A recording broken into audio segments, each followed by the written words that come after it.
What did one furniture maker say to another during a tense discussion? Let's table this. Today, I'm going to recap a 2018 crime thriller film called 4x4. A quick warning, there will be major spoilers ahead.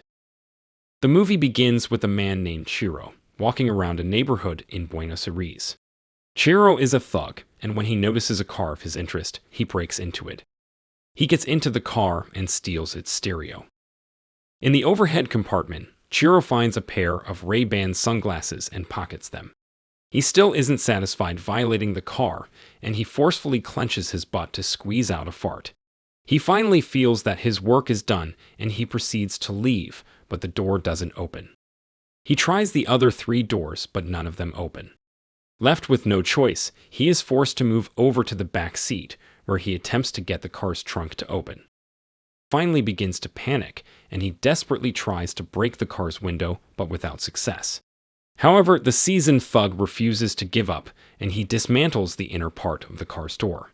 He then squeezes his hand inside the door and tries to open it, but only to hurt himself badly. He begins bleeding, but the car door doesn't open.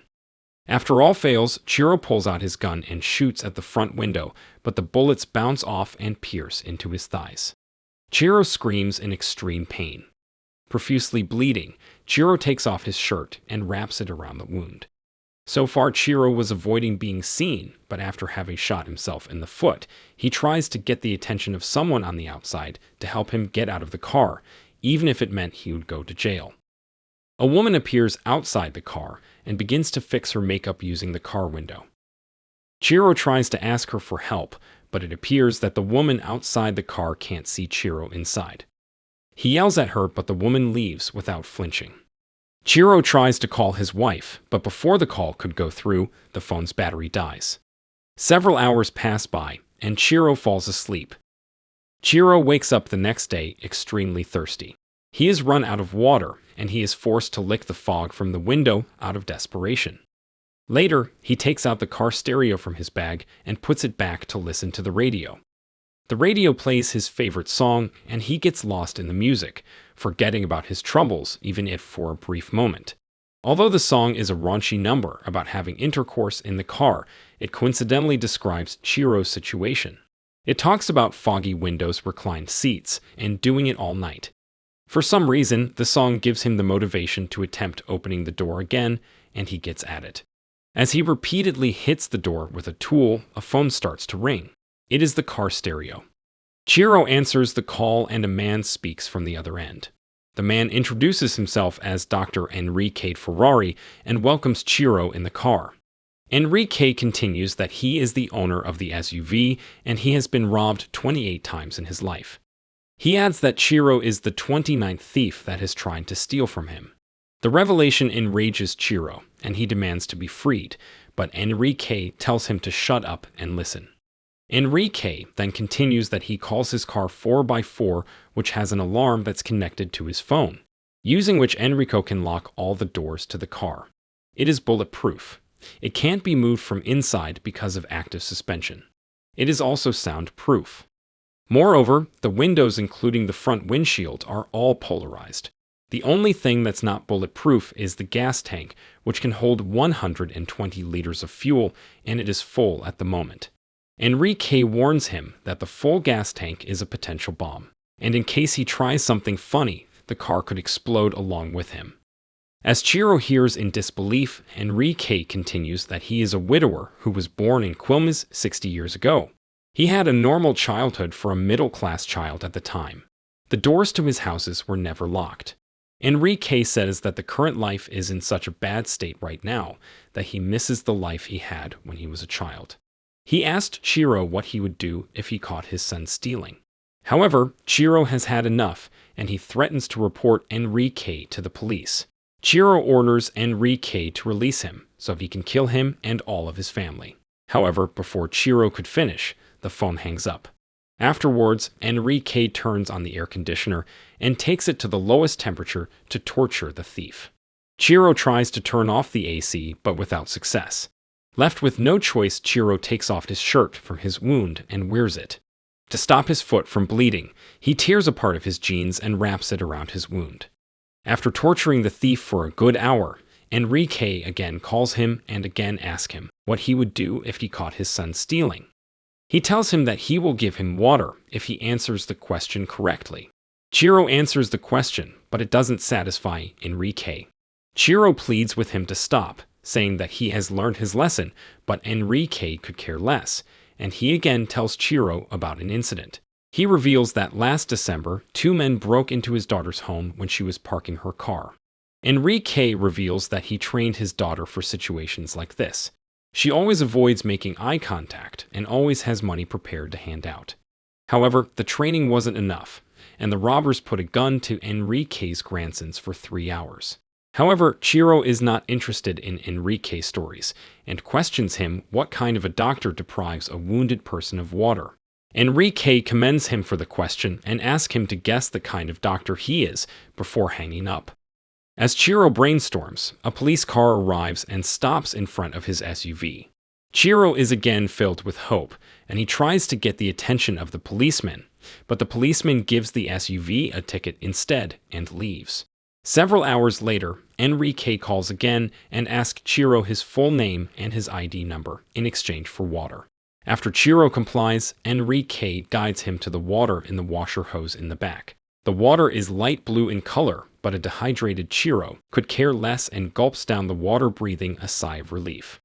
However, Ciro is still hungry and without food, so he is almost forced to eat one insect that has somehow made its way into the car. Later, Ciro checks his wound and learns that it's turning yellow, and he also has a fever. Enrique decides to give him a break, and he turns on the AC for Ciro, so he could cool down, and reveals that he is also sick. Enrique is dying of cancer, and the doctors have told him that he has got a year to live. As Enrique continues to blabber, Ciro takes off his clothes and passes out. Ciro's body has also turned yellow. Later, Ciro goes through the car manual looking for a way to escape, but only to eat its page in sheer desperation and frustration. Ciro is really at his lowest point, and he pisses in a container and drinks his own piss to quench his thirst.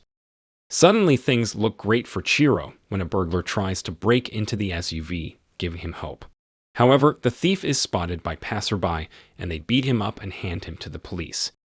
Soon the night falls, and dehydration and hunger turns him into a philosopher. He notes how a small percentage of people have so many things that need to be distributed so everyone can enjoy them. He further adds that the world is full of poor people, with laws made by rich people for rich people. Ciro claims that he will not obey them even if they gun him down. He reveals that's why he became a thief, just like his father and grandfather. The next day, Enrique calls him again and reads him the newspaper. Enrique says that he is in a good mood, so he guides him to a hidden chocolate bar behind the brakes. After spending all day resting and observing the people in the neighborhood, Ciro again repeatedly strikes on one of the doors. He managed to strip down to its metal part from the inside. Eventually, he manages to create a small hole in the door that opens outside. He screams through the tiny hole to attract someone's attention, but without success. Enrique later calls and reveals that he has contacted Ciro's family. Hearing his family's name, Ciro tears up and warns Enrique against harming them. He then tearfully asks what he did to him to deserve this. However, Enrique doesn't stop, and he pulls out Ciro's criminal record and reveals that Ciro has killed a person before. A tearful Ciro denies having killed anyone. Enrique has receipts, and he reveals that Ciro broke into the home of the Salerno brothers in Barracas to rob them, but they tried to fight back, and Ciro shot them with his gun. Enrique also brings up an old bus driver that Ciro badly beat up. However, Ciro still refuses to take responsibility and blames the driver for not letting him rob the passengers. He says that he made mistakes and he has already paid for them. Later, Ciro charges his phone with solar power and calls his wife, but the call goes straight to voicemail. In the voicemail, he confesses to his wife everything and apologizes for messing up again. After crying his eyes out, Ciro plays with the car's start button and manages to turn it on. Apparently, it can only be started without a key after pressing it a certain number of times. He puts on the seatbelt and places the gear in reverse mode. However, the gear gets stuck in reverse mode, and he is forced to drive in reverse. He speeds the car and crashes it to a pole to attract people's attention. Fortunately, the airbag activates on time, and he doesn't sustain any injury. Ciro is finally able to kick down the weakened rear window and escape. He is in extreme pain, but he manages to drag himself to a nearby gas station eatery, where he helps himself to some food as he relishes every bite of his food. The eatery's manager orders him to pay for the food and leave immediately. This enrages Ciro, and he shoots the manager. Ciro then wakes from his sleep, and he realizes that he was dreaming, and he is still stuck in the car. Enrique calls again, and Ciro threatens to commit suicide, but it fails to faze the former. Fed up, Ciro puts his gun to his mouth and pulls the trigger, but the gun gets stuck. Enrique laughs at the thief's misery and asks him to look in front of the car, finally revealing himself. Enrique gets in the car with him. Ciro is extremely fatigued, and he doesn't even have the energy to escape. Enrique tends to Ciro's wound and afterwards gets distracted in a work call as Ciro seemingly falls asleep. Just then, Ciro unsuccessfully tries to shoot the deranged doctor and jumps out of the car. He is finally out, and he fires a shot in the air to call for help. However, Enrique again gets to him and tries to drag him back to the SUV. A policewoman spots the two and orders the doctor to drop the gun. 2 hours pass by, people, media, and police have surrounded the area, but Enrique refuses to let Ciro go, saying he is the victim of the thief. After all fails, the police call retired negotiator Julio Amadeo, who asked the doctor what he wants. Enrique then lists a range of problems that he faces every day that the government doesn't do anything about, because at least no one got hurt.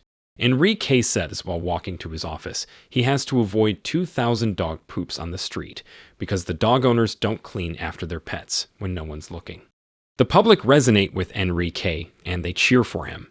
Julio refuses to give up and continues to talk to Enrique, and eventually convinces him to let Ciro go. The police arrest Ciro, and Julio asks Enrique to surrender, but he gets in his car after placing a timer on top of his car. Julio suspects that it's a bomb and orders everyone to back up. The SUV explodes, killing Enrique, but not before igniting a fire in every connor's heart. If you enjoyed this video, don't be shy to hit the like button, and if you disliked it, hit the dislike button twice, just to be sure. You should watch the whole movie. Thank you very much for watching. Please subscribe for more video like this.